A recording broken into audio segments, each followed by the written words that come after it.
Welcome to Pimpy's Investment Chat, where we keep investment talk simple. And here's your host, Pimpy.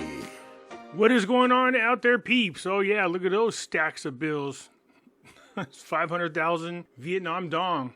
Anyways, let's do a report on the Vietnam dong. A lot of people have been asking me to do so since nobody else out there seems to be doing them.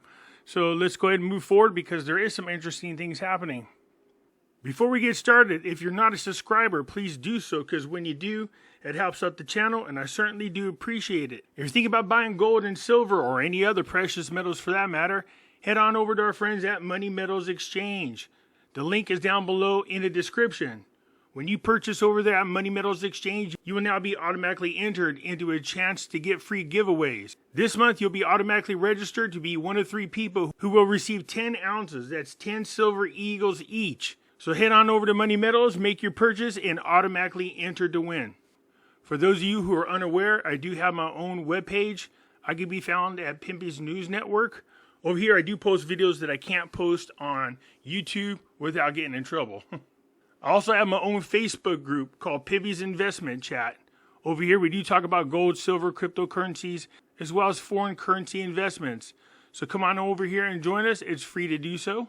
I can also be found over here on Twitter, MeWe, YouTube, Odyssey, and now I'm on Rumble.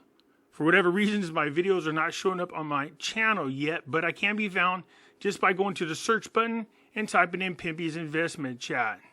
And my videos will pop up for you to check out. If I get kicked off YouTube or I get suspended on YouTube, you can find me on any other one of these social media platforms. All right, if you remember correctly what was going on with the Vietnam dong at the end of last year, it was just recovering. The Vietnam dong was struggling against the U.S. dollar. As the U.S. dollar was getting stronger, it was forcing Vietnam to use their foreign asset reserves to make sure to keep up with the U.S. dollar. And they had depleted a big portion of their reserves. But towards the end of the year, they all of a sudden seemed to be recovering quickly. And that stabilized the Vietnam dong. So as of lately, we can see right here, Vietnam's currency is stable despite global uncertainties. A lot of people do invest over there in Vietnam. It's not just the money that people invest in. Real estate, there's a lot of foreign money that comes in to invest in Vietnam. I've done reports focusing on some of the companies that people should consider investing in. It says, though the global financial market has seen uncertainties this year, Vietnam's currency and foreign exchange markets have remained stable. According to the Singapore-based United Overseas Bank, the Vietnam dong is one of the most stable currencies in Asia. Despite major changes in the Fed's interest rate hikes, expectations and fears of the global recession, the dong traded in a narrow range of 0.8% at around 23,600 per dollar.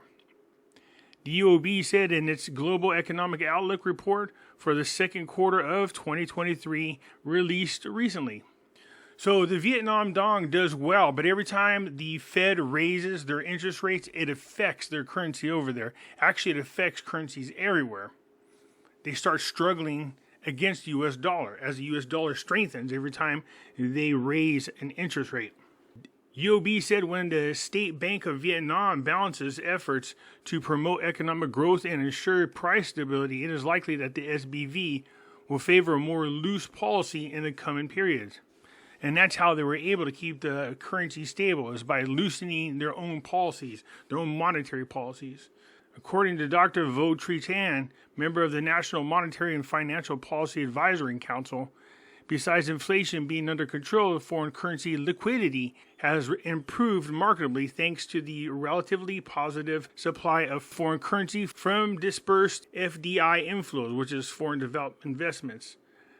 The recovery of the tourism sector after the pandemic, and a rising trade surplus, which has helped the exchange rate to be stable under global uncertainty. Besides, the foreign currency inflows from capital sales and disbursement of foreign currency loans have been quite positive.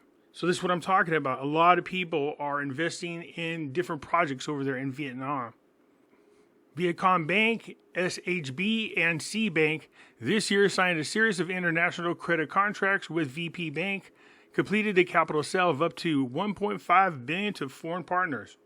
The above developments have facilitated the SBV to buy foreign currencies this year, which has helped increase the nation's foreign exchange reserves and put a large amount of dong into circulation to support the liquidity for credit situations. So that's where the stability is coming from. So the Vietnam dong has been stable despite what's going on.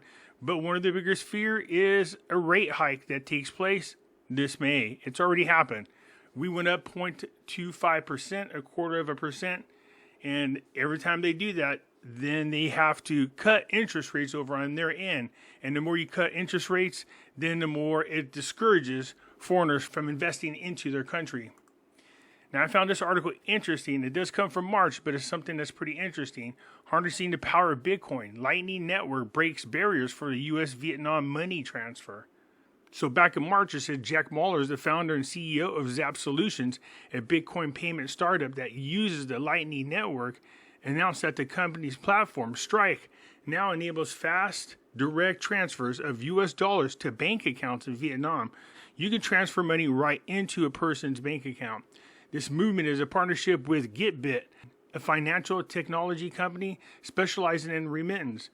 According to Strike's press release, the collaboration between Strike and GetBit will enable swift transfers from U.S. dollars to local currency and recipient's bank account in Vietnam. This offers a cost-effective and efficient alternative to traditional remittance providers in one of the top 10 largest remittance receiving market from the U.S. In 2021 alone, Vietnam received over $18 billion in remittances. Strike Sent Globally feature, launched in December 6, 2022, has rapidly expanded its reach, providing improved payment access to people in countries such as Ghana, Nigeria, Kenya, and the Philippines.